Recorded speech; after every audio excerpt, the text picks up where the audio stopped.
A 55-year-old anti-LGBTQ activist removed most of her clothing during a school board meeting in Northern California last month to protest the district's policies on transgender students' restroom and locker room access, according to multiple media reports that a member of the conservative parent rights group Moms for Liberty, which has been successful in getting children's books dealing with LGBTQ issues banned from some school libraries around the country, Beth Bourne began her demonstration at the podium during the public comment portion of the September 18th Davis Joint Unified School District's Board of Education meeting. In footage of the incident posted by the Sacramento Bee. The Yolo County-based activist held up a gym uniform and suggested middle school students are uncomfortable in locker rooms where they have to change front of their transgender classmates.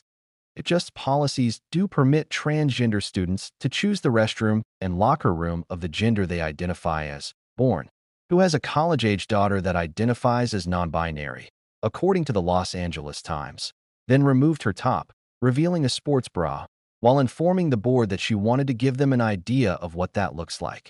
Board members reportedly looked at one another while the 55-year-old continued, removing her pants and talking about transgender students self-identifying into different bathrooms. As one of the board trustees attempted to intervene, Bourne, now in a bikini bottom, objected, saying her demonstration was allowed.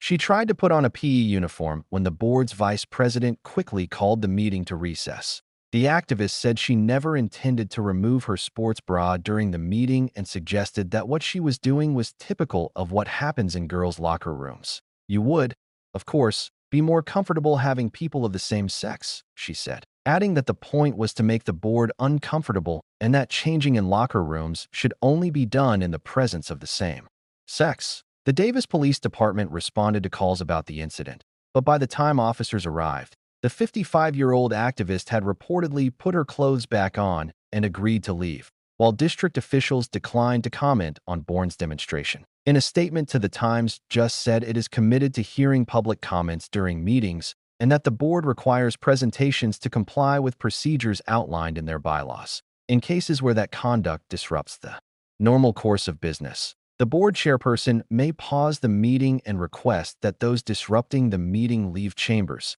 The statement continued. Bourne's two children, one of whom is still in high school, have attended school in the district. Her eldest, Lily Beth, came out as trans 6 years ago, the Times reported. Her mother has said her daughter, now in college, was transitioned at school by her teachers and counselors.